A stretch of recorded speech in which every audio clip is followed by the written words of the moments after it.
Welcome to the Radically Genuine Podcast. I am Dr. Roger McFillin. I come to you today with a degree of humility.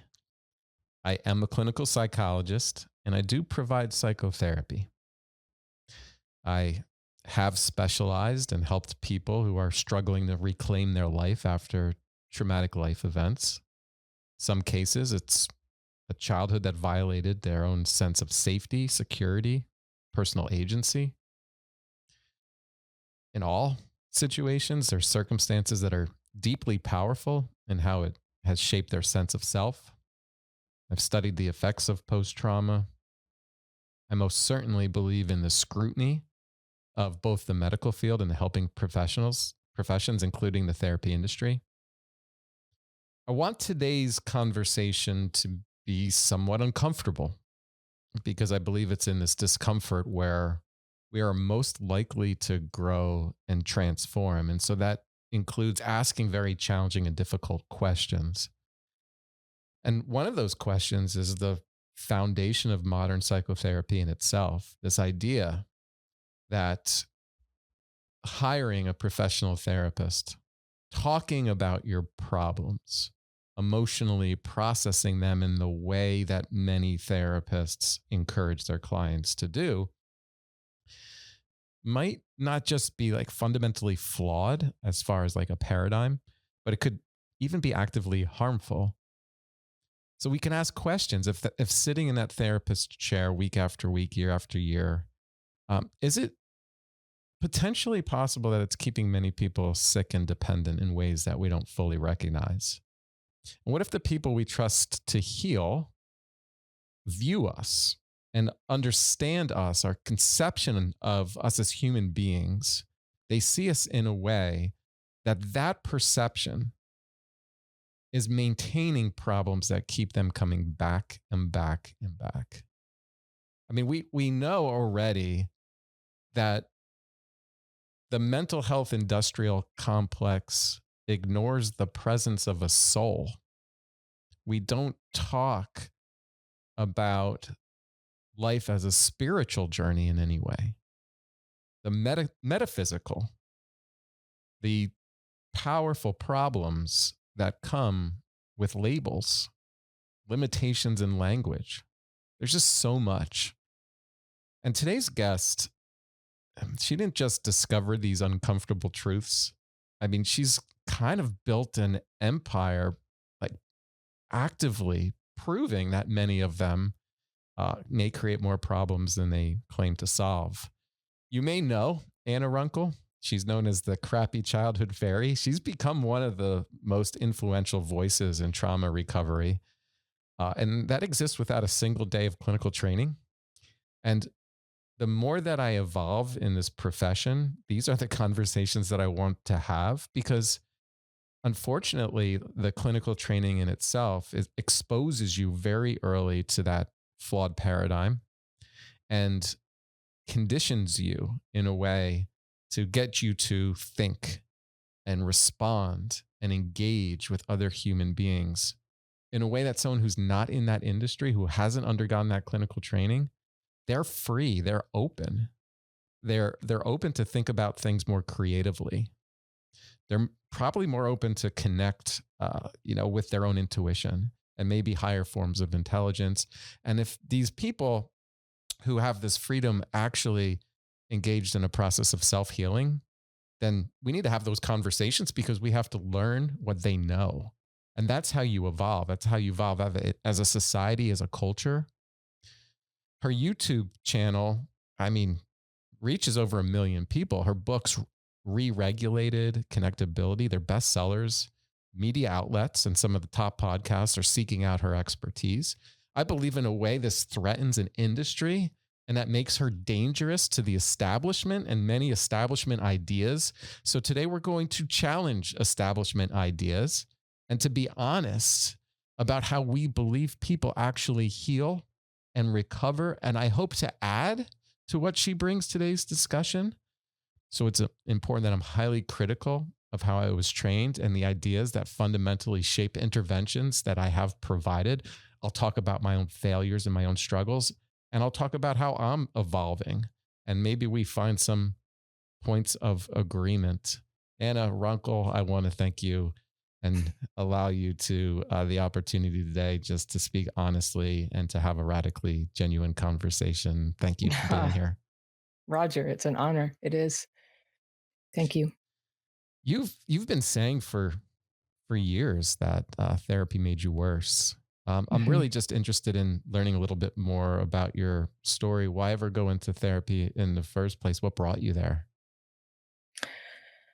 I had really normal problems for somebody who grew up with alcoholic parents.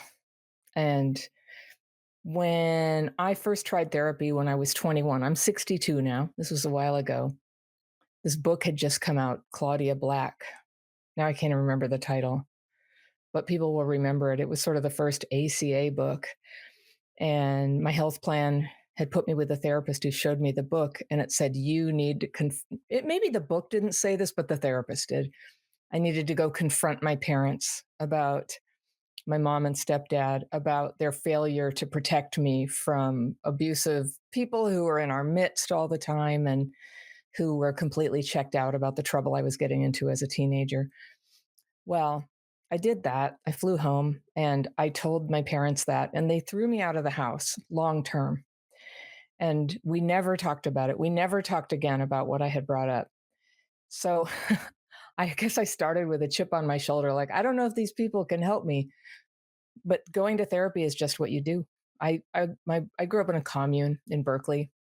It started out as like a normal family, but my parents were alcoholics, and so things sort of degenerated and they split up. And my mom brought in a bunch of housemates, and since it was 1970 in Berkeley, it turned into sex, drugs, a lot of drinking, broken glass, strangers walking in and out of the house, not enough food, no supervision.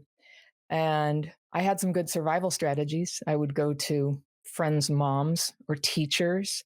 I was very good at spotting who's going to help me here. And we had this way of coding the whole ask so that I didn't have to say exactly what was going on at home. But they knew. I found out later. Yeah, they totally knew. But in those days, people didn't like call the authorities on this. They just sort of pitched in. And I think that might be good. It was good for me. And my school let me bring when I was 8, I brought my little sister. I guess I was 9, 8, 9. I brought her. She was 3, and she would come to school with me all day and come to the cafeteria and have some lunch. And everybody just looked out for her. And we just found a way to make it work. So that's probably why, unlike my brother, I'm still alive, and other siblings of mine have had mixed results from growing up that way. But my tough thing was trying to look good, and I would try to make the family look good. I would cover what happened. And just one little reference point, I could tell a million trauma stories, and they're so old, and I don't like them.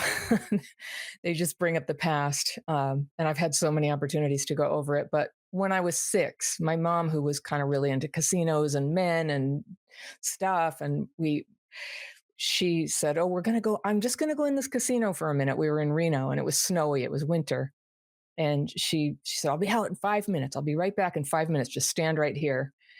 And the cops finally found her 11 hours later and brought her to the police station where I was waiting. They had picked me up. And I had had all that day. I had a nickel, a dime, and a Tootsie Roll. That's what I had. But when the cops were like, "Where's your mom?" I said, "It's my fault. I ran away. She told me not to go anywhere, but I did. And I'm sure she's scared to death looking for me." I knew. And that's when one of the themes of my recovery is that part of how we can get away with having such massive bullshit going on in any part of life is that there's this cloud of torpor, the torpor cloud, that everybody just sort of goes half conscious around. And when I try to ask myself, how could a whole community not realize that 2,000 kids in a diocese were abused? That's how the torpor cloud. It's something that it just shuts you down. And I had to think about, when have I done that? I did that when my mom did that. I did it. I was sexually assaulted by kids when I was 7 in school, and I lied about it. I said they brought me into the office. They had the kids lined up. They said, "Is this who did it?" And I said, "No, no, I made it up. Sorry," because I knew they'd beat me up. And I learned very early on, you cover up, you lie. And there's a lot of literature about how you cover for the family. It's like, yeah, of course you cover it for the family, but you cover for everybody. And it's carried into like the way the whole culture is now. There's such obvious, terrible things that go on. And if you talk about it, you could lose your job or your friends. And we're all sort of, I see the whole culture is going through this mass trauma that it's still in progress because we're not allowed to say it's happening. So I'm curious to know some of how these experiences shaped you into maybe early adulthood. What were Mhm. you hoping really to get out of going to therapy? You said some very interesting things. You used some important language like survival, right? You're Mhm. you're you're reacting and you're responding in a way that you believe best allows you to survive in the environment that you're growing up in, which is incredibly neglectful at the very least. Mhm. But eventually you decided like, okay, there's something about me that has to change. And I think either following these ideas or going to this therapist or therapists, I will eventually find that answer. Well, therapy was all there was. That's what you did. And that's still like, if you ever use AI, like I use it, I just wrote 2 books in 2 years. And so I was on AI a lot going, what is this thing, this phenomenon again, and what causes it? I was researching a lot. And it can never talk about a mental health phenomenon without saying you must talk to a licensed professional. And I got chastised a few years back. I got invited first to post my blog posts regularly on this national clearinghouse for trauma related stuff. And one day I wrote about these techniques that I teach. They're very simple. It's a written prayer technique and then a meditation technique. Very simple. Anybody can do it. That helps calm the nervous system and release emotions that are getting too intense, which is, this is the gold that you need when you're healing from trauma. If you can release those emotions and feel calmer, get your head clear. These are the techniques that saved my life.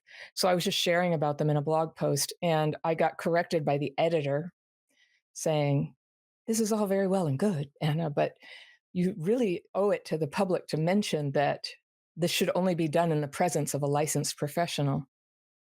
And it was just like, really? Just like writing stuff and meditating? Like, is that the ivory tower you live in? First of all, you don't need to. And second of all, what I've learned from being a YouTuber, and YouTubers serve the entire world. There's no filter.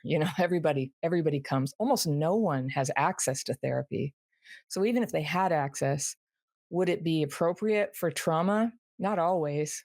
So quite a big luck of the draw. It's great that more modalities are sort of hatching right now, but they still are really laden with jargon and this basic paradigm that it's the provider who gives you the healing. And if you try to get it yourself, that's very dangerous. And boy, I'd be dead if that were true. So I went to therapy some more. When I was 30, I was, for a long time, I could really compartmentalize my trauma symptoms. I had classic symptoms of CPTSD, but they got worse through my 20s as I got worse at compartmentalizing them. I think it's healthy to be able to just sort of compartmentalize things and just try to get on and be able to become employable and go on dates and things that are age appropriate and not just be all about the trauma. So I really wasn't thinking about it all the time back then, but I just noticed I had a really hard time keeping a boyfriend. And at work, I was always thought of as this upstart who would shoot her mouth off. And I mean, part of it was I was smart. I have this way of thinking sometimes that's outside of the box. I can't help it. So it was often perceived as threatening if I would just say, "Oh, I see. You're doing it all wrong." I had to learn over time that's bad etiquette in the office. You're supposed to come up with a softer way to introduce it. But I could just see ways that problems could be solved. So they would keep me quietly. I used to always be able to craft a job for myself, but I was never promoted. I was never put in charge of people. There were things like that where the trauma was showing up as a big limitation on me. They appreciated what I could get done, but I was a loose cannon, I guess you could call it. Yeah, I was a loose cannon. So it's interesting with Uh, this. yeah. I just want to jump in there when we talk about the editor who makes that comment. Like that's certainly fear based. So that's coming from this place of like inherent fear that's been culturally conditioned into us that if someone holds that license, well, and we support it, well, that somehow may protect you from liability or protect the publishing company from any form of liability because you're recognizing, oh, there's a trained professional, and that trained professional has these inherent expertise in Mhm. anything that requires helping. Well, that premise that not only must it go through them, like the Pope or something, it has to go through them, but also it assumes that they know the answer, that Yeah. they know what they're doing. And that I think is, I mean, I know plenty of therapists who don't have that attitude about themselves. They're open-minded, they're humble, they're questing, they're trying to get truth, which is a good attitude for anybody. But yeah, I get hate mail sometimes, who the hell do you think you are? Even about like giving dating advice, they think that that's a danger to society. You know what's fascinating is this whole professional help industry, the whole therapy industry. It's relatively like an experiment in human evolution. Right? Like we've been alive, like human beings have been, alive for like millennial and have been able to like respond in terms of like community support, tribal connections within yourself, connection to the divine, like all these Mhm, aspects of being able to find ways to become resilient or overcome like the trauma of our lives, find some form of meaning and be able to kind of grow through it, gets like this constricted and limited viewpoint of psychotherapy, which basically begins with Freud and evolves to today's like nonsense of like hundreds of different therapy schools. mhm, But there's this underlying like foundation, and there's this underlying premise that helps, I think, support and prop all of them, that being in the presence of a neutral party who's professionally trained, and within that environment you get to express, emote, and bring to your conscious awareness memories, experiences, thoughts, and inner world. And by doing that in itself, it's essentially curative, right? It's therapeutic to do so. And then you have a trained professional who is able to either interpret that or respond in ways to help you re-see mhm. and reevaluate and encourage new coping strategies or behavior change. I think that fundamentally like does support the whole therapy industry. And and what we do is, you rarely hear in culture people being critical of that. Like that is just inherently healthy, and the more people who do that, the better off we are. But yet the kind of the data, the statistics, where we just are as like a culture and being able to surrender our autonomy and authority, it hasn't really, it doesn't bear fruit in the way we would think it would bear fruit if all those fundamental aspects of it were true. Yeah. I've always viewed them as just like normal people information, but I'm not one of those people. It just doesn't benefit me. It must benefit people or it wouldn't be so popular.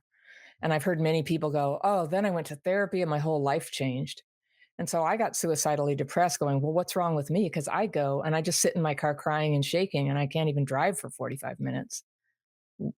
What is wrong? I must be really, really broken. Mm. And so my big stint in therapy, I went for like 17 years, 11 different therapists. I would, after a while, I'd be like, I'm not getting anywhere. I'd try. We'd have to start over, talk about my mom for 2 years. And sometimes, and the last time I went, I made a deal. I'm like, can I just tell you for one session about my mom, and then we move on because I've got like actual problems right now, and I need some help. I don't know what to do. I'm desperate. So I had a therapist sort of go along with that for me.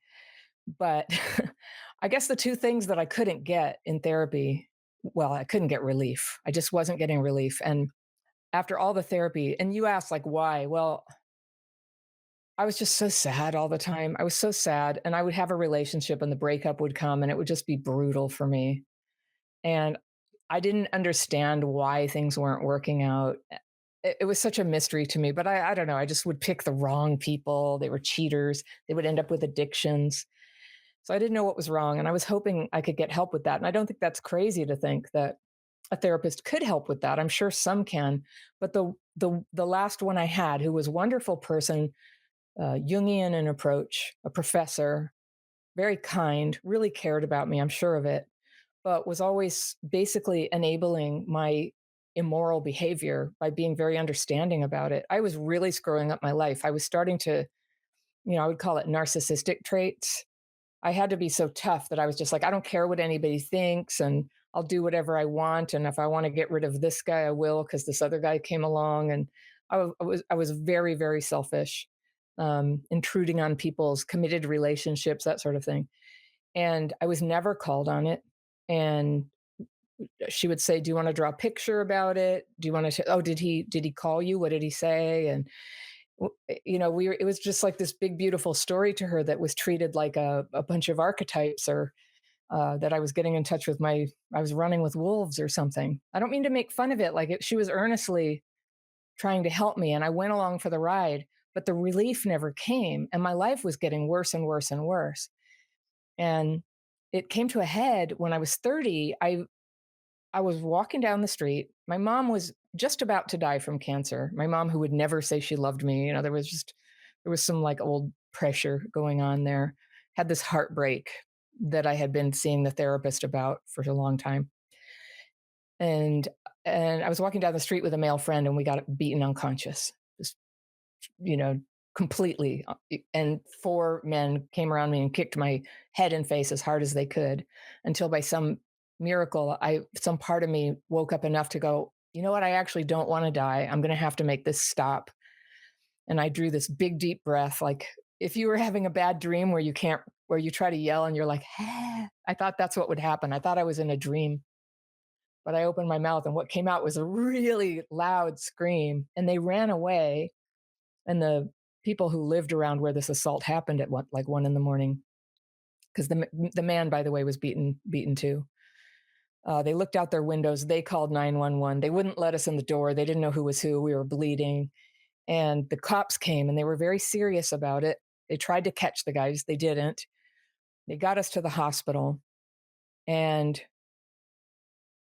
that was like the beginning of my new life. I had to I had terrible PTSD after that, terrible PTSD, and they didn't call it that then. Nobody ever said that word to me. They kept saying, "Well, were you raped?" "No." I don't know why you're so upset." It was this mystery. I went back to the therapist, and the state of California gives you a big pot of money if you're a victim of violent crime. So generously, they gave me, enough for lots and lots of therapy, and I was going 3 times a week as suggested. So we'd talk about the assailants, we'd talk about my mom's death, we'd talk about the guy who broke my heart, we'd talk about all the bad stuff, and I became suicidally depressed. And I was afraid to even tell her, because I knew, like, you can get locked up for that. And I thought, well, if I decide to do this, I don't want anybody to get in my way. So I was doing some sort of, after a while, I was performing somebody who was just above where I was or something. And she didn't know. I went to the doctor and said, I'm not getting better. I was like, every time something's moving in my left field of vision, I'm having a panic attack.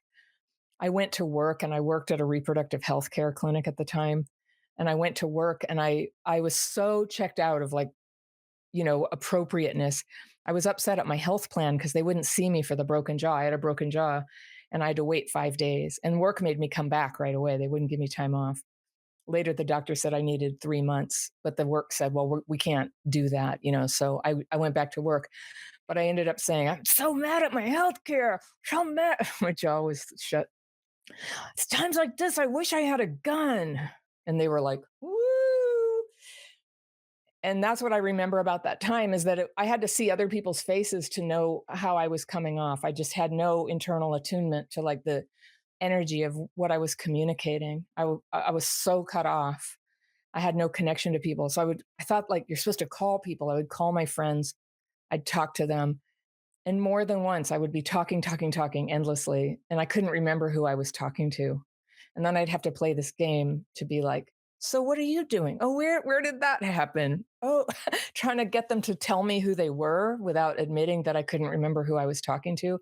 And I interpreted all of this as shameful. Like, what a shameful woman I was. So selfish, just, not functioning.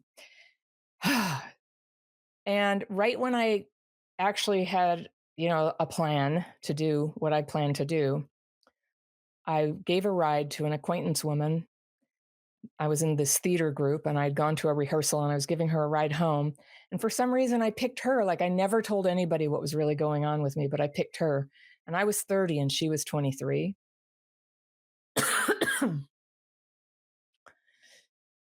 Her name is Rachel. I still know her. She has tattoos all up and down, and she had been living on the streets of the Tenderloin in San Francisco as a teenager. And her alcoholism was so severe, she couldn't keep it down anymore. So that's unbearable for an alcoholic who needs to drink. So she had to get sober, and she went to AA, and she was able to get sober, but she was not able to get happy. She always had, what I call like the bag full of cats in her head, just torturous thoughts and feelings all the time, unprocessed thoughts and feelings, a lot of disturbance. And a woman named Sylvia came along, and Sylvia had earlier been one of the founders of Narcotics Anonymous in San Francisco. A very regal woman, very special woman. But she took Rachel aside and she said, "Do you want to see how to do this technique of writing?" So this is something like in regular AA, people do the steps many ways. It's kind of individual how people do it or whether they do it. This is a pretty hardcore daily way of doing it. And sometimes people would call us a cult, because it was very rigorous. It was for people who were going to kill themselves. Basically, you need something to lift you up again and again and again and again, as just whenever the trouble hits. So Rachel, I told her out in the car, I said, "I think tomorrow I'm going to kill myself." She said, "Oh, I totally know that feeling. Do you want to come in? I can show you something." And so I went in, and that night, that's the rest of my life. That's the turning point of everything. And she showed me how to write. It's kind of a written form of prayer, 12-step based, but again, not what everybody does. But I put God at the top of the page, which I balked at. I was like a Berkeley woman who was very involved in reproductive rights and things. And I was terrified of Christians because they picketed clinics and things. I was actually really afraid. And I thought I didn't know any. It turns out they just couldn't reveal themselves to me because I was so mean and judgmental towards them. But just the word God, I said, I don't believe in God. And she goes, "Well, you're going to be dead tomorrow. So maybe you need God. And anyway, what do you have to lose?" So I put God at the top of the page, and she taught me how to write. "God, I have fear." And then you put what it is. "I have fear. I just can't handle this. Fear I made a total fool out of myself. Fear my shoes are worn down in the heels. Fear, whatever it is, just the top layer of what's disturbing your mind." And the other thing that it could be is resentment. It's like two buckets: fear, resentment, the anxious category, the angry category, and resentment. I had a lot of resentment. And I know now that early trauma actually impairs your ability to process thoughts and feelings, which explains why some of us just have so much, so much feeling and so many thoughts, and it's so noisy. You can't really isolate a new thought or a new perception about something. It's very cluttered up with old stuff. It's unprocessed. It's like a hoarder house in there. And and so this gave me a way to just like item by item get it on paper. Then there's a little prayer at the end based on the 11th step prayer, asking for it to be removed, saying, "I pray only for knowledge of your will for us and the power to carry it out." I'd never even heard AA stuff before, and I'm not an alcoholic. I went to a lot of open meetings, but I wrote that on the page. I wrote and wrote and wrote. She said, "Write as long as you need to." And the sun was coming up. So she said, "Why don't you go home, call me in the morning, and read to me what you wrote?" And so I went home, I went to sleep. And when I woke up, this is what I felt like. I just felt good. I felt good. It was lifted. That horrible junk was lifted. And then it just starts coming back. That's the nature of it. It starts coming back, but it was lifted, and I called her. I said, "I can't even believe this. I feel so much better." And she's like, "Yeah, it's great, isn't it?" And she said, "So do you want to read?" And I read to her, and my fears were pretty ugly. Some of them were so hideous. And I was embarrassed at first, like I can't tell anybody. But she said, "I totally have that fear too." And it was just stuff about like, my butt cheeks are ugly, and look at this, and fear I'm an idiot, and fear people think I'm a whore, and it was this stuff that I never. If you were to tell a therapist, they'd go, "No, no, of course, no, all women are beautiful and you're fine and you've done nothing wrong. They're trying to help you." But what Rachel said is, "Yes, a whore. I know. Give it to God. Who cares what you did?" Like it was so frank. It was so honest. And one of the things that was my principal problem at that time was an obsession with a guy who was married. And very unhappy that I couldn't have that. And she heard me read about that. And whereas the therapist for years was so interested in my obsession, Rachel said, "Oh, honey, no, we don't do that. No, if a man is married, he's off limits. Are you ready to cut off contact?" And I said, I guess. And I was like floored. Like nobody had ever suggested this to me. I thought it was like 1950s TV values or something to be that way, but I thought it's all okay. And when I look back, I don't know why I thought that. All the messages are available, but in Northern California, yeah, it's like 1,000 messages about how to live, and you're supposed to like pick yours. It's syncretism. You know, I'll be very Buddhist about this and a Catholic about this, and I'll just be whatever I want about this, depending on my mood that day, and no principles underlying it, no right and wrong. I definitely was raised with the idea that right and wrong were constructs that were old school, that were used to oppress women in particular. And Rachel just blew in. She had been raised in a Christian Science family in Sacramento, working class. So she had no problem just going, "Oh no, we don't do that." And so when I went to, she said, "If you want to come to one of the AA meetings," but she's like, "Put on a dress and put on some high heels." And I was like, "Oh, it's so not feminist." She goes, "Yeah, but we show respect on Sundays." And so I did it. And so I just discovered some of the pleasures of being part of something, part of a system of principles and a way out. But the real thing was that I made contact with God very quickly. And within about 2 weeks, I didn't have depression or PTSD anymore. That's a beautiful story. I want to reflect on it a little bit. Some of the things that you're certainly talking about, I've observed and written about, which is the impact of like progressive left orthodoxy in the training of therapists in itself. So um, there's a number of, I think, potential difficulties for a therapist who's trained from a certain model, and that model being moral relativism and feminism in itself, in the way that the progressive left has pushed it, is that they have a very difficult time intervening in an honest, authentic way by recognizing that you could be thinking, acting, or living in a way that is somewhat self destructive to you, that continues to create harm. And to be clear about that, that there are boundaries and limitations that are created from a moral perspective that serve our collective humanity.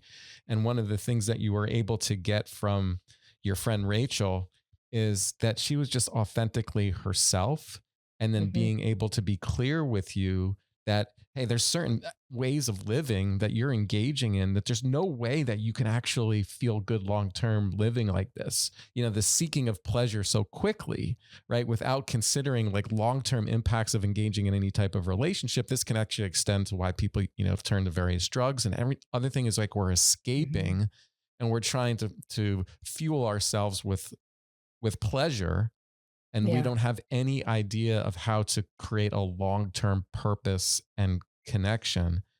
And so you walked into that relationship with Rachel, which seems somewhat disconnected from something greater, a greater force. We'll call, we'll use the word God, but people can use different language and words Yeah. to describe the same spiritual kind of Yeah. connection that we have to a greater force. How did that transform you by kind of shifting the way that you were thinking about your life? Well, there was a radical transformation, and it happened first. I lost the depression and the PTSD symptoms, and again, nobody diagnosed me with PTSD. It didn't occur to them that I obviously had PTSD and complex PTSD. Under that, it was I had just classic symptoms of both, but that just wasn't in the dialogue back then. But the experience that I had with her, it was a few weeks after that. We were taking a walk in the hills in nature for a long time, and we were just shooting the shit about stuff. But I mean, she had this light about her, and she was spiritually awakened. And I had not really met anybody I respected or could communicate with. The way she understood my sorrow, the way she didn't try to fix it or reframe it, the way it was, this technique is all about, you just lay it on the page, you just name it. You're not trying to fix it or reframe it or anything. You just like, bleh, there, please help me, God. I just can't deal with what's in here. Then the meditation, now that I've had 31 years to learn and reflect on it, writing is therapeutic. I've had the pleasure of being friends with James Pennebaker, who did all the research on expressive writing and why does that work. I think this, you could say this is a form of that. And then scientifically, meditation is well known to have good things. The two together, though, the two together, this is kind of novel, where you name it and release it, then you rest in meditation. And it's the rest that's key. I believe that what's happening during that rest is the brain and nervous system are able to put themselves back in order. Everything in my body puts itself back in order when it's disrupted. I scrape my skin, it heals. I don't have to know how it happens. I don't have to control my capillaries anymore. It'll work. And if every time I've had a bacterial infection or a virus, it runs through me, I recover. And it was my experience that it was something like that. But there were some very distinctly spiritual things about it too, where I could feel my hands, my lungs, my face. Sometimes this feeling of like cells regenerating. And I kept saying it like it was a metaphor, but I think it was regenerating. My countenance changed. I looked rosy instead of pallid. I was a heavy smoker, and I kept smoking for a few years after this transition. The word for the transition is metanoia. I learned there's a word for that one. Just like a radical shift in perspective. Like it never went back to the old way. Once it was on that walk in nature, I was grieving. My mom was just about to die. My mom had asked me to assist with her suicide, and I had said I would, and luckily it didn't come off. I was in no condition to be involved in such a thing. Really grateful that didn't work out. She did die. Um, but yeah, I was still like very heartbroken and sad, and we were walking, and all of a sudden I popped out of time. And the plants, there were these artichoke plants. It was February. They're very small in February, but I saw them sort of come up out of the ground to their summer form, and they were alive. I was alive, and it came into my mind. It was the presence of God saying, "It's all, you are part of all of this. All of it's alive." And I had a question. Even the rocks, though, but even the rocks. And I looked at the rocks, and it was kind of rainy, and the rocks were shining, and the rocks were part of the life too. Everything was part of it. I had this, eh, finally, I knew that despite everything, I am supposed to be here. Even the rocks are essential, even the rocks. And there was me there in all my colors, all my possibilities was there. And I knew the value of my own life and how precious and beautiful and intentionally it created I am. And it was a knowledge that I had. And it stayed with me for an afternoon, and then it faded back into normal consciousness for a while. But I was never the same. I expected to be disappointed. Everything had always been disappointing. I would put my faith in some new thing, some book, some group, some therapy or something. This is going to be it. This is the thing that's going to change everything. And you're doing it sincerely for a while. And then wah, wah, the creepy disappointment experience happens. We just realize, it's more bullshit. Yeah. But it never came. It is 31 years later, and I'm still relying on it and teaching it. I've experimented with not doing it, and I change in the wrong direction quite quickly when I don't do it. It's just really helps me to keep doing this. But it's the way that I came into spirituality was through this very natural thing that was about like, I've got too much going on. Will you help me? I wasn't raised in religion, so I didn't have that to rebel against. I wasn't forced into religion. I just discovered these to be true for myself, and had a series of experiences from time to time after that that kept revealing a little bit more of the true nature of things and where I fit into this. And I came to understand that the way that I had suffered was known, and it was part of it. And that this wonderful healing that had happened for me, which was a complete miracle, it gave me a natural desire to share it with other people. And that's what happened. I started talking to people about it. People would just ask me, "You changed, what happened?" And so I would show them the technique, and hardly anybody I showed would stick with it. They wanted what I had, but they didn't want to do what I did. That's common. So I was going to the 12-step program for families of alcoholics, and I sponsored a few hundred women over 25 years there. And it was a fantastic way to learn how to help other people. It was my training program. A year into all of this, my career started rocketing. I went to grad school at UC Berkeley in public policy, and I got in like well after the deadline on the strength of, I don't know, charisma and a really good essay or something. I don't know, the wind was in my sails at first there.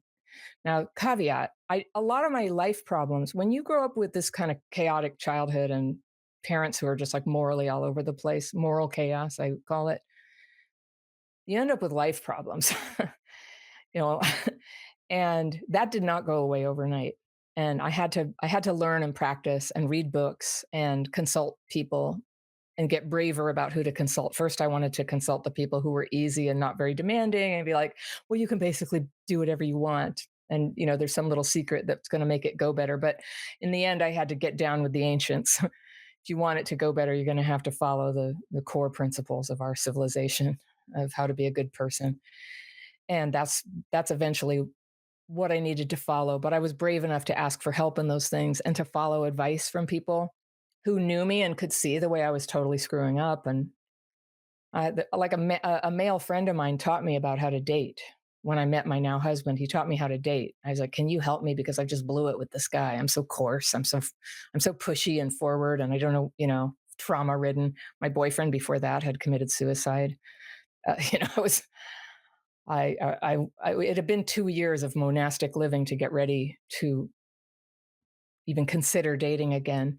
But when I did, I was pushy again. And this guy said, well, I know you really well and I care about you. I want to tell you, do you really want to hear the truth? And he taught me how to like not push and use dating to have it revealed to me where somebody's coming from. What? I'd never even heard of that. It's like you just go really fast. Then if you wake up and you realize you've made a horrible mistake, well, too late. You're very attached to them now because you have attachment wounds. And because you have abandonment wounds, you can't leave. And now you're stuck for X amount of your life. That was my experience before. So I learned how to kind of like he said, just sit on your throne and let information come to you. And he was just a lay person who I had the intuition to ask for help. So people like that, a Catholic priest got help with some very specific things. And then my husband, when I first met him, I'd have to say he was one of my mentors about how to be a temperate person, how to be polite. He's from Northern England. He's very proper. And he would just cringe at the way I would send emails on behalf of both of us and stuff as an RSVP. He would just be like, and I was like, well, how would you do it? And I learned how to just be much more considerate of other people. I just had a lot of learning to do. I still do. I'm still learning, but it's helped so much to learn how to be a person. And that was just all of this stuff was not something they felt like the class difference with me couldn't be touched. And the great thing with the league of mentors who showed up in my life is they had permission to just say, you're being gauche, you're being rude, you're acting like a poor person here, and like precious information about how to get ahead. And so I ended up having a lot of progress in my life. And the hardest part for me to change was to stop it with the impossible men. And that was a very unconscious thing. Now, I have opinions about this. I used to get told, you do this, you go for those terrible men because it's what you know, and you have like a repetition compulsion, and this time you want to win. And I used to think, okay, it didn't sound right. My real dad was actually very kind and loving. Okay, he had a violent relationship with my mom 2 ways. It wasn't that great, but I wasn't trying to recreate that. I was sure of that. I wanted something very good. And so as I started when the science began to come out, the first thing I ever saw was Bessel van der Kolk's book, and it blew my mind. I was just like, "Oh my god, this is what I have." But I learned that what's going on in the brain of a person who's traumatized. I was just gobbling up research on this. That your left front cortex, where your reasoning can happen, is just like going down, and you can't reason. You become unreasonable, very emotional, can't think. That's exactly like the beginning of every relationship I ever had. Very emotional, can't think. Yeah. And it was very hard for me to see red flags. Mm. Just couldn't see them. And so people used to call it quaintly, your picker is broken, but it's a fatal trait. It's how you pass trauma to the next generation. You get together with people who you're going to go into a very negative dance, and it will affect the kids. And so I think if I ran the world, I would be like, we have to be much more straightforward about how careful we must be about who we have sex with, who we bond with. That bonding is this incredibly sacred thing. And when you throw it around like that, I mean, once my eyes were open to it, a lot of the people I help are women who have been damaged by casual sex culture.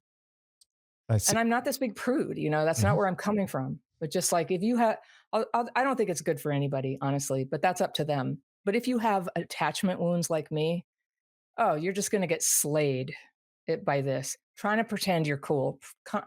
I always say, if I had $1 for every woman who tried to pretend she was okay with her polyamorous boyfriend or something, Mm. and came to me just like devastated and cannot tell the truth about it. That's the worst kind of trauma, is like when you have to pretend you're cool with something that's just like stabbing you in the heart. It's awful. And I just like, but I do have $1 for everyone, and I was able to buy a house. So there you go. Like, people are really hurting about this, but you're supposed to be very non-judgmental. So YouTube is this incredible place where you can say what you think. You might get hate mail, but you're not like a therapist where you are more, you're obliged to be more neutral to people, more supportive no matter what's going on. You can't give direct advice. I do. I'm called Tough Love Fairy. They write me letters, what should I do? What should I do? I'm like, that guy's shit. I don't know. I'm not anti-man. That's why men like me. I recognize it could be anybody who's falling short. There was a woman by the name of Dr. Marsha Linehan. She developed Yeah. a therapy called dialectical behavior therapy, Uh-huh. and I actually got the name of my podcast, Radically Genuine, from what is the highest level of validation from a therapist. So it's like anti-therapy speak, right? It's anti-validating everything and making sure someone is constantly reassured because you're just so damn afraid of their emotions. Radical genuine is being truly who you are. So it's like Yeah. eliminating that therapy speak, the fear that exists in the room, and being truly honest in another human being in that room. I want to unpack some of the things you said, because I thought Yeah. there's so much there when you started telling your story and talking about ultimately what your recovery is, that I feel like I have a responsibility to try to simplify some of these, although they're complicated and maybe difficult to add into practice. But I think you're starting to refer to certain ideas that I think are absolutely necessary for us to create a life of value and purpose. I want to first ask if you've been exposed to two books. Have you ever read A Course in Miracles? Yeah. And Not every page. It's a very it's long book, very but dense and very long. quite But a bit of it. I visited a church once where it was a church of theirs. Yeah. there was a follow-up book that um, claims that it was the channeling of Jesus. Hmm. Actually, there's multiple volumes. It's called The Way of Mastery. Hmm. I am just about done with it, and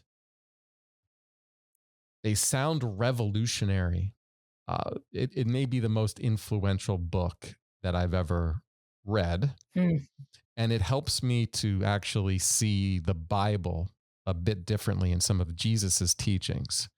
And I feel like you're actually starting to refer. Let's put organized religion to the side. Let's say Okay. organized religion never existed as an institution, but yet there were these core principles that were communicated in books such as the Bible or other spiritual traditions, ancient wisdom, cross Hmm. culturally. And then we had to kind of rely on some of those teachings in order to create a culture that's flourishing, because I think we both agree that we're in a sick culture right now and we're producing Hmm. sick people emotionally, Hmm. mentally, physically, and we're trying to heal a sick culture. So I want to take it step by step, because the first thing you did when you met with Rachel is that you considered the possibility that there is a greater power. There's a higher form of love, intelligence, that could exist in your life, and that you could not do this on your own. And there is like an illusion of Hmm. separation, Hmm. which is certainly discussed in both the books that I just referenced. Hmm. Um, and very quickly the next morning, after this, at least opening yourself up to this recognition, it's almost like there was an energetic shift that Oh yeah. Not began to almost happen. do it. Yeah. A whole spiritual shift. My spirit, the thing lifted, the problem lifted. What Yeah. do you think happened? If we had to say there's a mechanism of action, like, all right, well, now we're going to be scientific, right? We're studying a mechanism of No. action that led to a result? What was that mechanism? From a scientific perspective, Yes. I think my nervous system became re-regulated. So would you say that puts you in alignment with God, alignment with nature, Christ mind, whatever words that we use? Well, I'm actually a Christian. I don't talk about it much because my audience is vast and my tent is large. But I am explicitly, I had a strong conversion experience, soon after the part I told you. And so that's what I am to this day. Can you share the conversion experience? It's very personal. I would just say I don't want to be too explicit about it because it's so tender. It can be cheapened by putting it online, and soon the hate mail comes and the criticism and your comments and everything. I live here too, but it was a most unwelcome message. It was not something I was looking for. My mother had died and my brother died that year. It was that year that I healed, and I was alone on a Saturday night, very sad and lonely and crying. I had pushed away everybody in my life. It was that valley of, the leap of faith. When you change, you lose everybody before you gain the new people.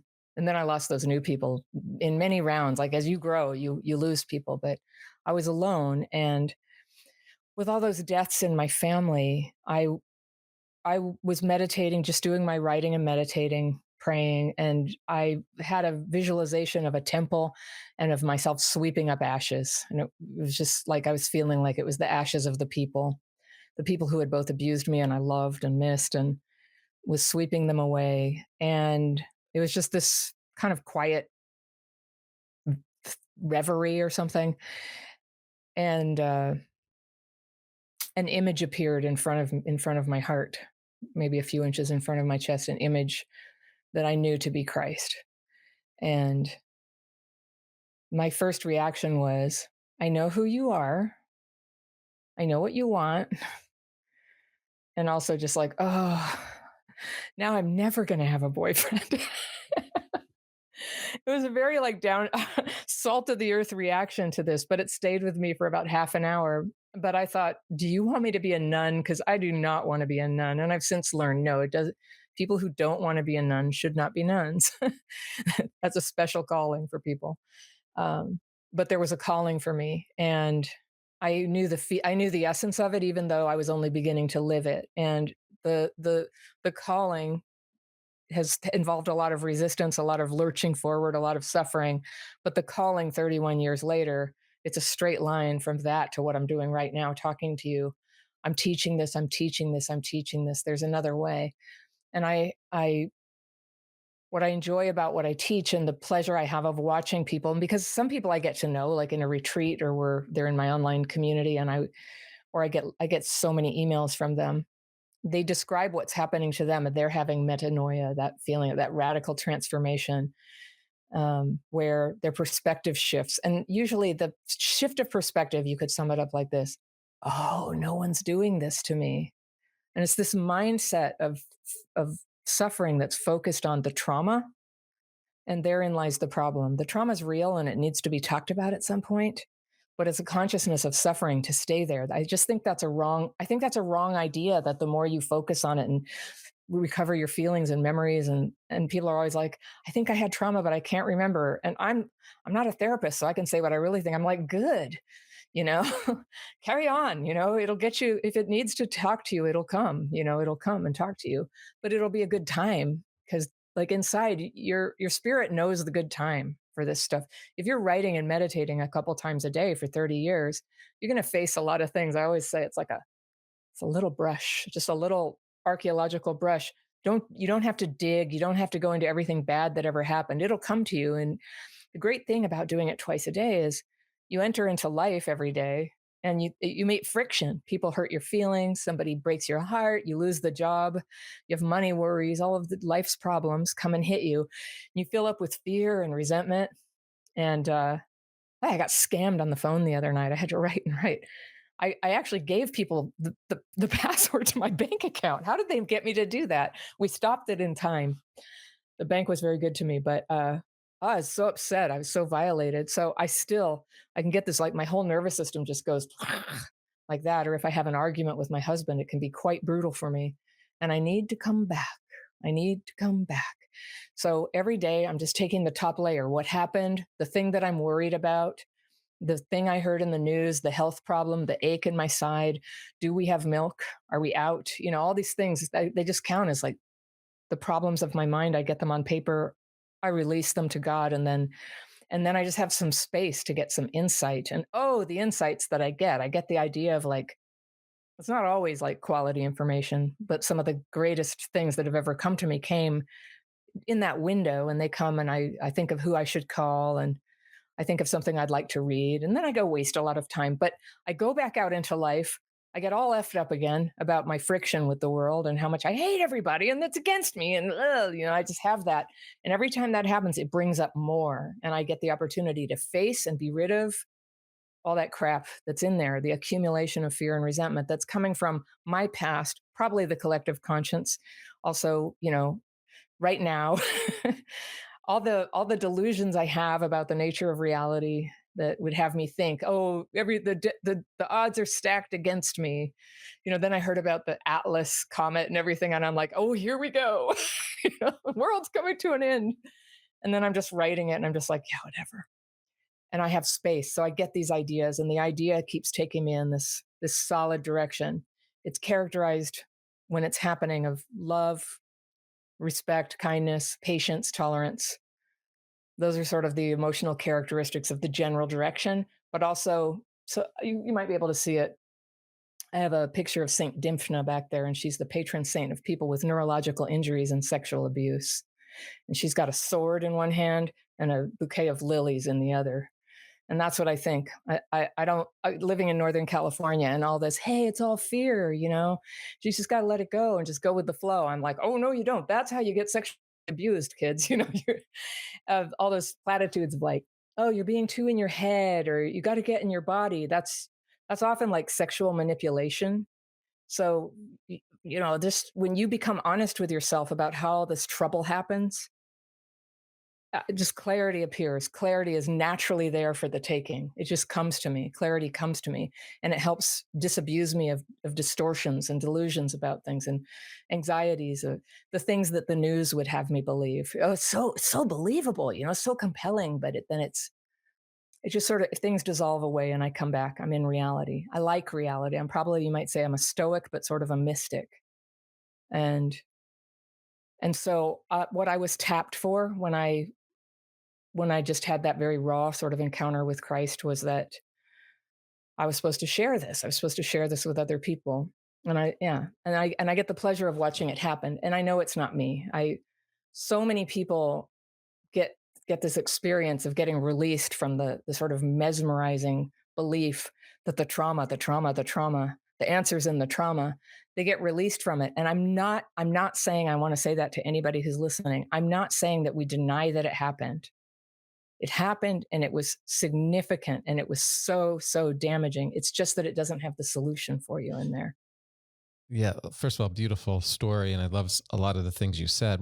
One of the things I've certainly realized about the therapy industry, the schools of therapy, and the training, is we end up talking about people and events as if they're all quite similar, and we can intervene in a very similar way. You being able to talk about the role that fear exists in our life, like boundaries, a number of things that are developed when you're, especially you become acutely sensitive to them when you've been exposed to danger in your life, especially during key developmental periods. Is that one thing that I love about the work is that you never meet the same person twice, and each person has this individual story, and their lives are very meaningful. So I'm a very spiritual person, and I see even the darkest aspects of our lives to have great meaning. Mm. In fact, I one of the things that I say is to protect us and for some degree of immunity is to actually to re-see everything that has happened to us through a different lens. Now I see that through the lens that we are eternal souls and that we have incarnated into this body for very important lessons. And often those lessons are to bring us closer to love or to bring us closer to like source consciousness, this idea of everything what God is. And those lessons are Mhm. often in love. I see the greatest growth, and I'm exposed to the greatest wisdom in people who have suffered, in people who have Mhm. struggled. And I'm in the presence of that. I feel like I'm in the presence of God, because what happens when you prevent people from kind of finding their light in the only the way that they can is that you kind of keep them stuck in that dark space, and they over identify with it. And you begin to see they identify themselves as a trauma victim or a trauma survivor, whatever word that you put in there. And then you start identifying with a label, a psychiatric label that's been applied to that person. And although there are some selective truths in trauma therapy work, like for example, like there are people who repress and avoid and escape, they numb, they go into drugs and all those things. And by keeping everything that happened to you in the dark, it kind of maintains that entire process. And you do have to bring that into the light, but there's some limits around it, right? You do have to experience and release that powerful energy of those emotions. Emotions are energy in motion. And you have to understand that the patterns that have been created in your life, maybe out of survival, may out of events where you have not been allowed to fully understand and learn. Dating was a great example for you. You have to be able to learn to be able to change those patterns in ways that serve you. But Mm. what serves each individual can be so different, because we're talking about unique life purposes. And if you feel disconnected from greater uh, a greater love and purpose to everything that you're doing, then you're never going to be able to find what I think your soul is trying to get you to find. And you're Yeah. talking about getting in alignment with that your awakening process included. I have a very meaningful purpose in this life. So that means Mhm. like this conversation right now is holy, because Mhm. you've been placed in a situation where you're to bring up this type of content, right? To talk about it in this way. And there's a freedom to that because you're not bound by any license, any orthodoxy, any theoretical orientation, any professional association, everything where the professional can be Yeah. controlled by fear. Like, don't speak outside of the limitations and the boundaries that we've provided you. This is what you do. You're free from that. And in some ways, your suffering and what you've gone through in your life has provided you insights and awareness and allowance to be able to say, hey, there are other ways for you to heal.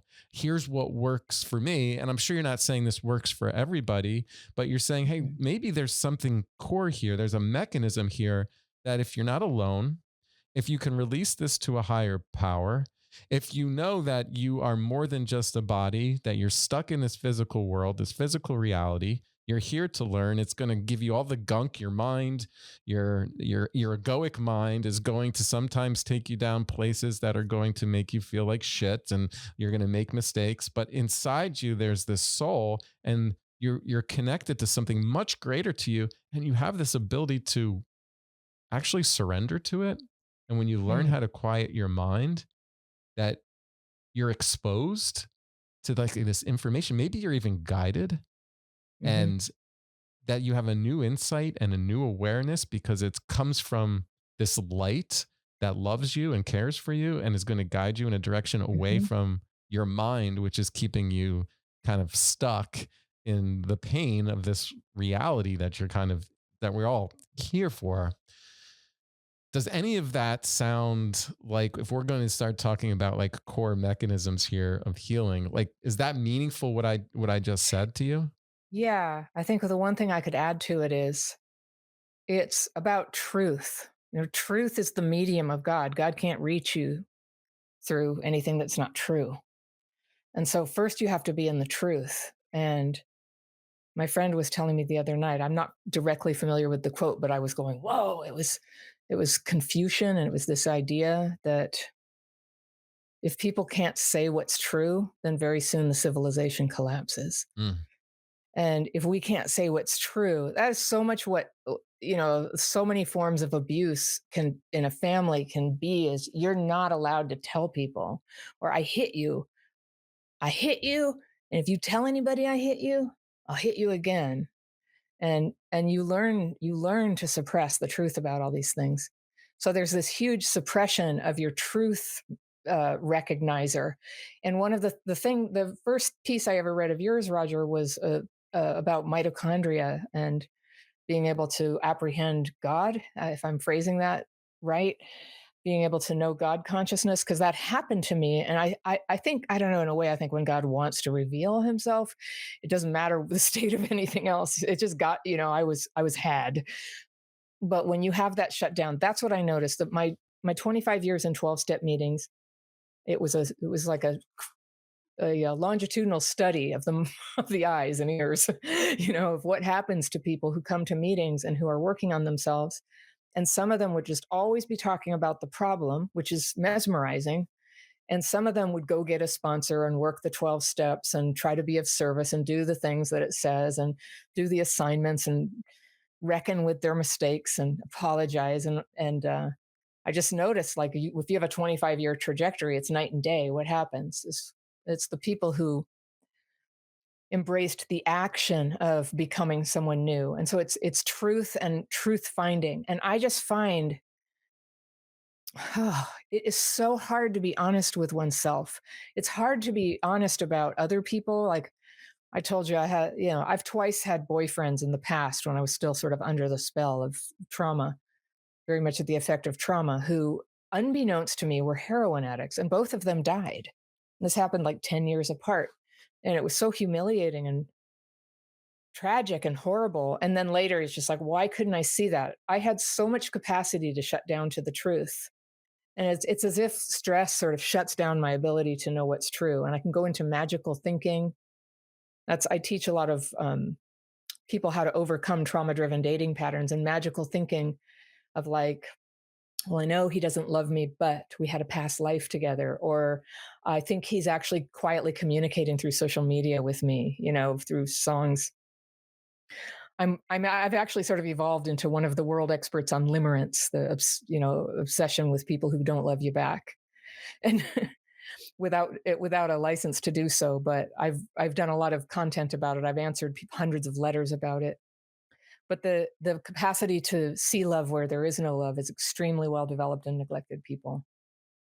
You feel it, you see it, and it always calls to mind the experiment from long ago with the monkeys with the wireframe mother and the bottle of milk. If you remember that, a baby will cling to the furry mother and give up food, to feel loved, the furry frame rather than the wireframe with a bottle, just to get love, and it will die. It will just starve to death.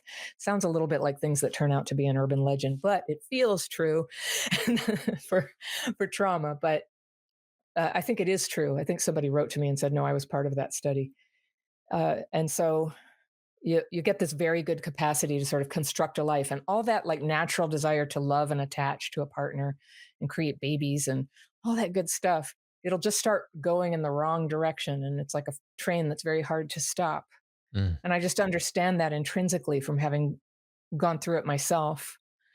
And I teach people a practical way to get out of that. It's one of my specialties. And Yes. it's cold turkey, no illusions, cut it out. It's heroin, stop. Yeah. I mean, Yeah. what I'm reminded, what is true is always true. So we have to be Mm, very careful about how truth can be manipulated. gosh, I'm And telling you. there's a grounding in what is always true. And I let's see if we can try to identify them together. When we say truth is always true, and we're talking about the nature of reality, um, Mhm. what do you believe is always true? Well, I don't think we're in a simulation. I do believe that all things are in motion, like all living things and objects are in motion. I read Aquinas for Dummies, so let me tell you, causation. There's, I did. I literally read Aquinas for Dummies. It was the best I could do. But it has 5 proofs of God. But it's just like, because things are ever moving and life is just ever unfolding, there's a cause behind it. And once I became aware of the presence of God and the vibration of God in all things, it doesn't go away. I won't be that absolute. I've had some bleak dark nights of the soul when I was like, there's nothing out there. I'm a fool. Yeah. I've been an Mhm. idiot. Nothing's any good. And then came crawling back, and things just, yeah, the life comes into things. But I sense that there's a life in all things. And you could think of it like a river, metaphorically. It flows like a river, and you can fight the river, you can stay out of the river, or you can kind of like let it take you. But the river is going in a direction that's full of friction and logs. Yes, it is. There's some stuff in the water, but it's taking you towards the fulfillment of who you are. I also believe that every single person is born with gifts and spiritual gifts of something they're meant to bring into the world. And because a priest helped me discern mine, I do what I do. It started with that. I said, I'm so frustrated. I feel like I'm supposed to be doing more. I had a video production company. I was pretty good. Zoom was my big client. Kaiser Permanente. I was doing pretty well. I was proud of what I was doing, but I was just like, I know I'm supposed to be doing something more. And I was 53. and the priest said, well, what is it that people tell you over and over again really helped them, that you did, really made a difference for them? That's one of the signs of a gift. And I said, well, I guess when I'm in the 12-step meetings, when I tell my story, people will be on the edge of their seats listening. And they say, wow, I got so much out of your share. Thank you. And he said, all right, do more of that. And I said, and maybe writing. I've always made my living as a writer. I'm good at it. And he said, okay, so maybe write your story. And so that's how it started, as a blog. And I made videos to show how to do the technique. And then it took me like a couple years to even look at the numbers over on YouTube. I put a couple videos there, but I was just using it to host into my little blog, my little WordPress blog that's still there on my website. And then it just turned out that YouTube was taking off. It was me, like one is never supposed to be too certain about what the gift is. I call it a probable gift. It seems to be like a lot of people are responding to it by healing. So there's something that I'm being used to bring into the world, and it feels very good for me to do it. It feels very fulfilling, and that's a sign too. It tends to feel good. You're not necessarily good at it, but I when I looked over at the YouTube numbers, it had just like I had like a couple thousand subscribers there, and maybe 60 blog followers, just friends mostly, and and people were watching my YouTubes. And so what I've just come to accept, and YouTube is such a cruel taskmistress too. I'm so like sick of it today. Today I just do not want to make more videos. It's so much work. I make 5 a week. It's so much, and but it keeps the algorithm going. It just sort of, it keeps the energy of what I'm teaching kind of moving through the world, which is the object of the game. But YouTube, it's me when I'm talking and my voice. And even if I'm reading off a teleprompter, which I do sometimes if I'm talking about trauma, I don't like to talk directly about trauma. Trauma instantly puts me in dysregulation. So I can I can write it, put it on the teleprompter and read it. And because I directed 2,000 interviews with people as a video producer, and I used to be a professional comedian, it's just this great medium for Anna Runkle. It was like it was made for me. And I can be my intense, pushy self. That pushy, intense aspect of me that's a lot for people in real life is perfect for YouTube. It penetrates the screen. So I love hate it. I don't really hate it. I hate it today just because I have to stay on schedule. I'm like, I don't want to. And so I decided not to. I decided to take a break, and got to do that sometimes. But now I'm off schedule and I have to tell the team. So I want to take you back then, because I want to Yeah. find the truths in what you said. It seems like if we identified that there is a greater power, there is a God that is present in all our lives, and recognition of that is really necessary for health and mental health. Would you say that's a truth? I don't know. I don't know. Can I mean, can I look at the culture, and I definitely am one of those people who thinks you can really tell the difference between people who feel there's a higher power and people who don't, can but not strictly.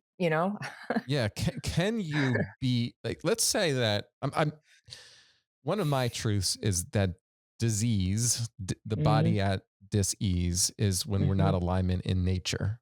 So the more disconnected we become from nature, the sicker we become. Mm-hmm. And so I have a truth that believes that our bodies, physical bodies, have to be connected to nature. Mm-hmm. Sun, the Yeah. grass, Yeah. animals, and what we put in it, and all that is like necessary. But spiritually speaking, we have to be aligned with a purpose in which our soul has come here for. And when we're off that path, we're at diseased, and some of the pain that's created from that is Yeah. designed to put us back on that path. There's no happiness until you're in your gift. I believe that. Yeah. That's where happiness lies. You're in it. You're fumbling along. You're doing your best. You're sick of making videos, but you're making them anyway.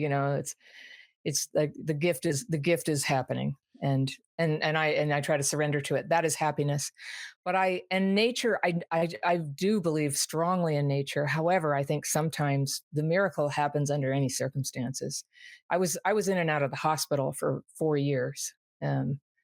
With a medical mistake that required 14 major surgeries that caused 44 emergency room visits, tons of hemorrhages and septic infections, medical devices, and then finally the news: this isn't going to get better. And you're not going to die, but you're never going to get these things taken off your body, and you'll never be able to function normally. And I told you I was just like, this is all bullshit. I've been a fool. There's no God. Mm. It happens that was when I was in that state. I sort of went downhill. The boyfriend who committed suicide, that happened all in this window. And I was in this very bad place, and it was a bleak world. And then I I was very sad. I was a single divorced mom of two little kids. I was really scared of my own potential to bring bad people into their lives, and I knew I never could let that happen again. This guy who turned out to be an addict and died. And I did this prayer that was the best kind of prayer I ever found. And it happened, it just occurred spontaneously. You just throw yourself on the floor, you cry, you go, God help me, I don't know what I'm doing. And that's where I was. And I sort of came back and had a couple of years of deep focus on how to get my life together and the mentoring. And things began to come together again. And so nature part of that. I don't know. There's an alchemizing property to being utterly bereft. It's ego death, you could call it. It's, just like nothing works anymore. And you ask for this power to come help you, and something changes. It's the only compelling thing. I never take any, I think having faith is a good thing, but I can't do it. I have experiences. And that's the only thing Mm. that convinces me. But that life came back into me. It's like a life comes in and it propels me forward, and things start to come together. And I don't want to sugarcoat it. Like life, even under the best spiritual circumstances, people die, bad things happen, your car breaks, the whole thing, money problems, blah, blah, blah, crime. So let me throw but, another but truth. you meet them with this purpose O- and Okay. Now, yeah, this lightness. I want to throw another truth at you. Yeah. Um, is finding purpose and Hmm. meaning in the Hmm. challenges necessary? Well, I think it's later stage. It was for me. I was 53 before it showed up. I was 30 when I spiritually awakened. So I was just slogging along there. I had a lot, there's a lot of stuff to learn. But my purpose turned out to need those 20 years of healing. Like my purpose, everybody's purpose is different. Like some people, they're there to like lift up spirits in a parking lot all day as they sweep. Mm. Their gift might be something profound that doesn't necessarily take, maybe it takes preparation. I don't know. Mine was a lot of preparation. Even the comedy ended up being used. I thought I was the world's worst dilettante. I was a data analyst. I was a patient experience consultant. I was a medical writer. I just did all this. I wasn't going anywhere. And then all of it came together. I know when I wrote to you, I've somebody had characterized me as somebody who didn't know anything and shouldn't be talking about these, shouldn't be giving advice. And I was defending myself and saying, I was involved in clinical trials where we worked on a 25-year plan for clinical integration because I know how long it takes for people to get a change of heart about medical protocols. And I know mental health is the same way. And we're not there yet about trauma. You know what bugs me, Roger? This thing about trauma informed. It's such a fake word. Everybody's like trauma informed. Everybody has the bullet points on psychology today, trauma informed care. But that could be anything. It could be whatever people want it to be. Oh, And not that I'm being a stickler that it has to be one thing, but I feel like trauma is so mysterious right now that everybody should be very humble before it and go, I don't know what this is. it does some weird number on people. Like, what is it about sexual abuse that is so destructive to so many aspects of a human being? It's so very I, destructive. I feel like Why? the word has lost its meaning. Yeah. Um, because I was really like slapped in the face with how our culture is pushing the word trauma when Yeah. I had like back to back sessions. In one session, I dealt with somebody who was brutally raped, in a way that, feels like it destroys your soul, Yeah. and you're questioning your will to live. And then I had another session with a teenager where the mom was kind of berating the work I was doing with her because I wasn't getting her to heal her trauma, which was her best friend moved when she was 7. Sorry, I don't mean to roll my eyes, but I'm rolling my eyes. Yeah, so for people who are listening, that's an eye roll. And Yeah. therefore, every struggle that occurred after that can be attributed back to she was abandoned by her best friend. Like a very normal life experience growing up is people move, and now had been solidified in this idea of like what is traumatic. And I just lost my cool with this mother because I just went through a 90-minute session with somebody Yeah. who was deeply, deeply wounded and traumatized by such a horrific, violent act.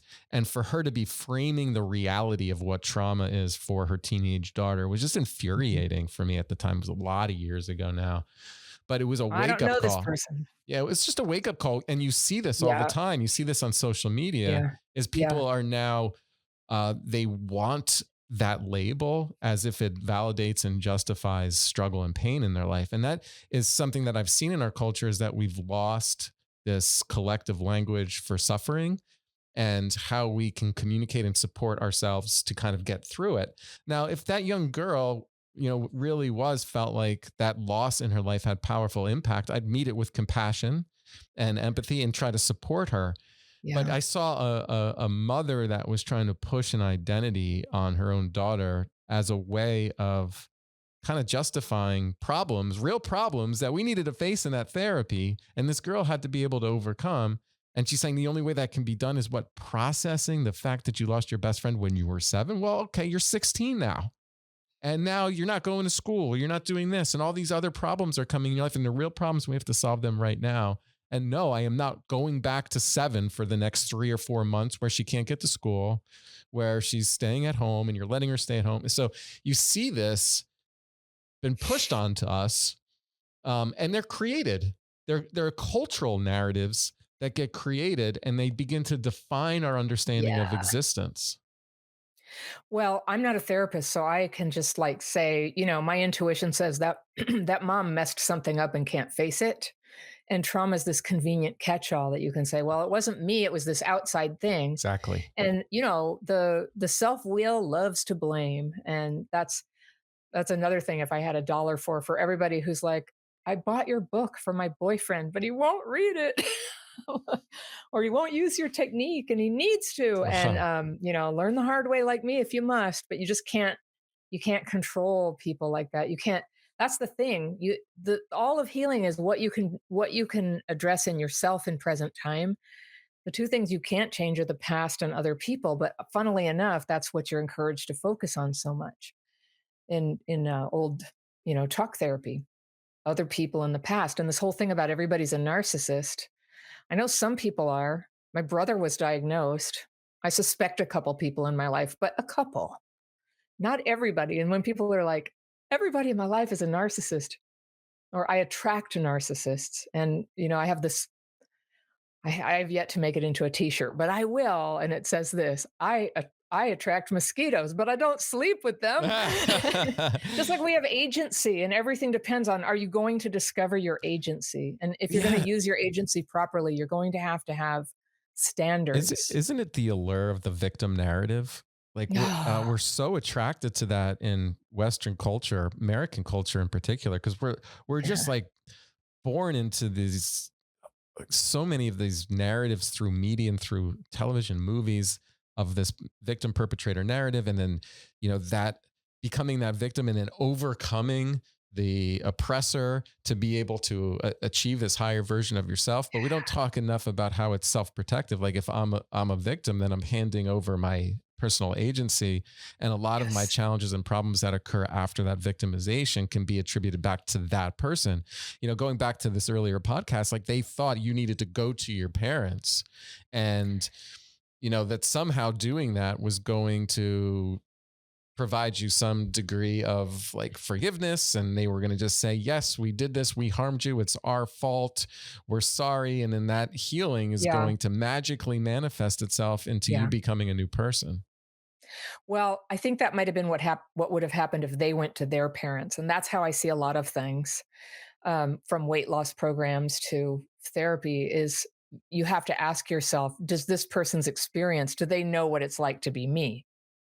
Because that could be why what they see as a solution is a solution for them, but not me. Mm. But that's what used to make me think I was some kind of extra broken, worthless person, is when everybody said, oh, it was so great. I talked to the therapist. I had this epiphany. Everything went away. And I'm like, gee, this just goes on. And I feel worse. And I must be unfixable. And it turns out I had just really normal symptoms of trauma. They didn't know what it was at the time. Having a way to process that out of my head was the first thing. Finding out there's a word for it. It's a thing. It's not just Anna Runkle's personal failures and weirdness. It's a thing. It's a very common pattern. And that's one of the things I tell people when they join me in any kind of a Zoom call or in videos. I'm just like, these are normal symptoms. You're normal. You have normal symptoms for somebody who went through what you went through. And it was an abnormal situation. Yeah. But even then, I feel very disturbed. I heard a statistic that a quarter of adults, maybe I heard it from you, are cut off from their parents. Uh, No, that didn't come from me. What do you mean by cut off from their parents? they don't speak to them. A Really? quarter of adults in the United States don't speak to their parents. Wow, that's pretty high. Yeah. Oh gosh, what I wouldn't give to talk to my messed up parents, Mm. What I would they died so long ago, but I wish I could go back and talk to them now that I'm able to be more neutral to them. It's easy when they're dead, right? But Yeah, there's so many. but I mean, we can do an entire podcast and try to unpack that if it's true, because some of it's cultural, right? We live in this individualistic culture that yeah, we're kind of pushed to leave the nest, to create things for ourselves. We're kind of disconnected from our elders. We're disconnected from traditions. Like yeah. that is something that has certainly interfered with our society. I think it's purposeful. I think it's designed for to create like the state to be the ultimate authority versus your connection to like God and family. But I mean, I that's my I thoughts. I've come to this myself, and it's very hard to face because it's so terrible, but there's no other explanation for why it's so pervasive. Yeah. That I call it the nefarious force. It wants us disconnected, it wants us divided, it wants us not in truth. It wants us not to have agency. And what's so cool is the rebellion is that you connect with people and love them and you show up and tell the truth. It's terrible. You lose your job and all your followers and all that stuff, but but it's glorious, to just like be in the truth at last. It's where all the energy is. Because what happens, I have these salons at my house every month for people who are often well-known journalists in free speech. I'm a free speech nut. And Not a I nut. really Anyone who doesn't value that's the nut.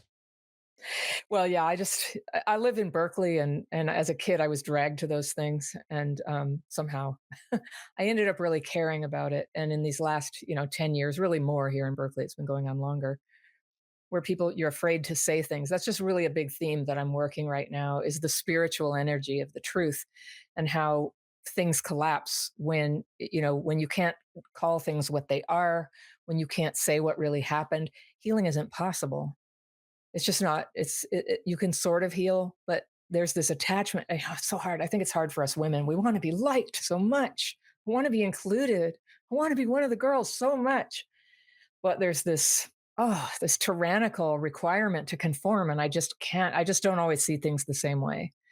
And it was a big liability now, and that's what I love about getting older. Is it's just like, oh well, you know, not so much to lose anymore. There's a lot to lose, but there's everything to gain. So I have these gatherings in my living room And they're wonderful. And I meet people on Substack even, and people will end up flying from other countries to come meet with my friends so we can have a potluck dinner and just talk about stuff. I'm waiting for that And invite. yes, Uh, well, you're invited. You're like, by the way, I really like you to come, and everybody's already heard all about you. It's this ever growing list of people, but one of our rules is, this isn't a debate. This is like we listen, we ask questions. It's pretty great. But so, where was it? What was I trying to tell you Free about this? speech. Free speech and saying it. It's going very deep right now into this. It's the whole group. There's a consciousness that we're forming because for years we were deprived of companionship where we could just sort of like float ideas and talk about them and say what we really think. I think it was Matt Taibbi who drew a chart once and said if you forbid a topic of conversation, it takes about 20 years for it to disappear from consciousness. Mm. It just leaves the culture.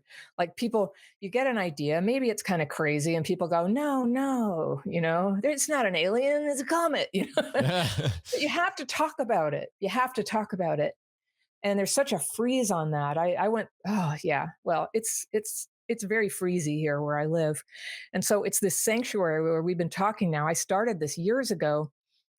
Crappy Childhood Fairy grew out of that where because I was terrified. I wanted to do this for 20 years, but I was afraid to go out there and say therapy didn't work for me. And rightly so. They come after me, I'll tell you. Some people really don't like it and they want it to stop. They don't want you to say that it didn't work for you. And because I worked in medical education, I use very scrupulous language and I never claim, like, I'm not saying what you're doing is bad. I'm not saying, that everybody should follow what I'm doing. I'm very careful about it. But for every one of those hate mails, I get about, I don't know, 200 from people who are in clinical fields, from in psychology and the medical field. They come for their own healing. They never learned how to heal themselves. They recognize themselves in stuff that I'm saying. And I've asked them, 73% of them also refer their patients. So a lot of people who would ever like pay me for a course or something or come to a retreat, they say their therapist sent them. And that's what makes me feel good because there was a time, one of my old videos is called 12 Things I Wish My Doctor Understood About Trauma. I think doctors' offices are one of the worst things. And they're trying to do better now. And that means the world to me. I don't think we're there yet, but that's what I'm trying to do. If I can't tell the truth and I just get resentful and start just making shit up, I ruin the whole mission. The whole thing just, this is such a demanding job where I have to be very self-critical, to stay on the beam and to be like, but is this true? So when you say, what are these truths? I think this is the best question. We could talk and talk about that.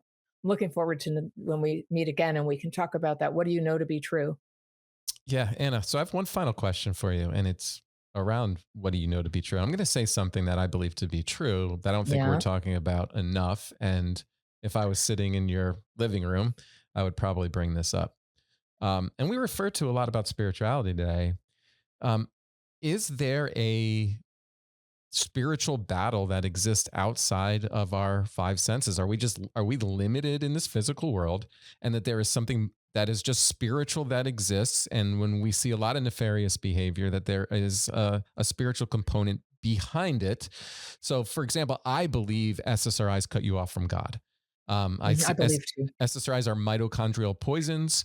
I think that there is a real concerted effort from transhumanists to be able to like alter human DNA and Hmm. to, you know, really disconnect us from source consciousness, and to be able to control us.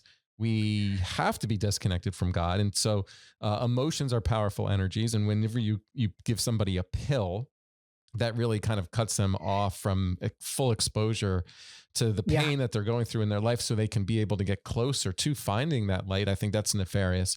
So if I brought it up in the living room that, hey, we're in a spiritual battle and that's part of this, and Yeah. we need to be more open about it in our society because that is truth. What do you think? 100%. And this has been my strange observation. I told you I watched people for 25 years in 12 step. And with all respect to people who need to be on the medications, who that's where they are right now and that's where they want to be, I'm not trying to mess with you. But people who are on them, uh, usually can't benefit from my practices. The getting all yeah, it speaking about the trauma dysregulates you, and then taking the medication stops you from re-regulating, but the God consciousness never comes. And as a person who believes in God and who's been walking around with this consciousness in a world where most people think it's silly, I'm very aware of the difference between people who are with me in this consciousness and people who haven't had it yet or reject it. But when I read your article about the mitochondria and the awareness of God, and you wrote this article where you said, I'm going to lay something on you I've never told anybody. I think that's the first one I read. And I was just like, what the fuck is this? Who is this guy? And I was reading it. I was waiting for the shoe to drop thing. It's like, oh no. And I was just like, oh, he knows. And he's actually a clinician. Oh, wow. And, I was very excited because that's exactly what I think is going on. When I was in therapy and I started having an experience of God, and I went in and said, I don't want to talk about the trauma anymore. I had an experience of God and I'm feeling good. The therapist, is as kind as she was, you could see her be like, woo. And she said, well, I am obliged to keep seeing you for a while because if you're talking to God, this really concerns me. If you think you're talking to I think it's God. your bipolar. That's the It's stuff they'll yeah, it's start pulling, that, right? it's, what else, you name it, but I basically just got fine.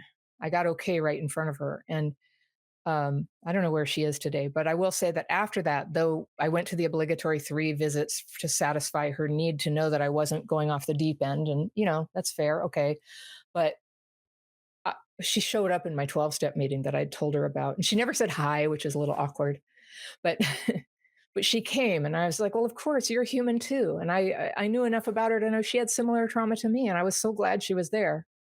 But I think so. I've written a lot of content about this. I believe that when you abuse a child, you take evil from you and you put it in them. And I was just listening to a podcast where Brett Weinstein was talking about the unique Mm. characteristic of child abuse, that it has this infectious quality, like a virus, and it causes, in some cases, the child will grow up and then perpetrate the same abuse on other kids. And it's just it's like life destroying, he said. I appreciated what he was saying. But that's my hypothesis. I'm certain of it. It's a transfer of evil. So evil gets into us. And I just think I believe in evil literally, not figuratively, not symbolically, that there's a battle of good and evil within us and without us. And basically what we need to do is rise up and join the battle for good. And it's time. It's time. And we've been we've been afraid to do it. I'll speak for myself. I've been afraid of what people think. I've been afraid that this is crazy, but I'm sure of it now. The evil is so palpable, and it's hurting more and more people. And it's hard to fight something that you can't quite see all the time, and it's just like shape shifting all the time. That makes me sound crazy. I fear people are think I'm crazy. The therapist was right, but I mean shape shifting in that it shows up. One of my favorite books is C.S. Lewis, the Screw Tape Letters, Love it. because the whole joke is that the devil is so clever at sounding just like so great, just Yeah. like, yeah, I do want goodness for everybody, but the form it's taking, it would actually end up leading to terrible things.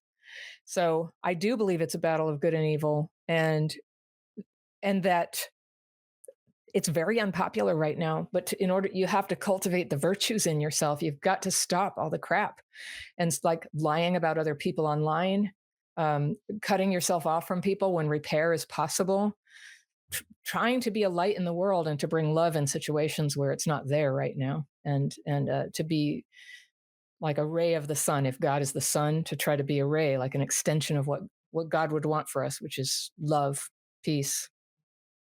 Well, Anna, I can't wait to connect with you. We're going to be at a mutual conference next month. And Hmm. so I can't wait just to get deeper into some conversations, and hopefully we can do this again, because I just feel like we can get into more and more specific Yes. conversations. But for Yes. my audience right now who have not heard of you, where can they find your work? Well, Crappy Childhood Fairy is the name of my YouTube channel. That's usually where people first encounter me and get a taste of whether this is for them. So that might be a good first stop. I have a website by the same name, Crappy Childhood Fairy, and I have a couple books out. Connectability, and Re-Regulated. And Re-Regulated is the one to start if people heard something in what I was saying and they want to learn those techniques. And the techniques I also teach in a free course that's available on my website. Great. Yeah. Really grateful for meeting you, and even more grateful for tonight, this opportunity to sit down and get introduced to you for the first time, and looking forward to future connections. So thank you Yeah. for Thank you, Roger. a Thank you for radically all you genuine do. conversation. Thank you.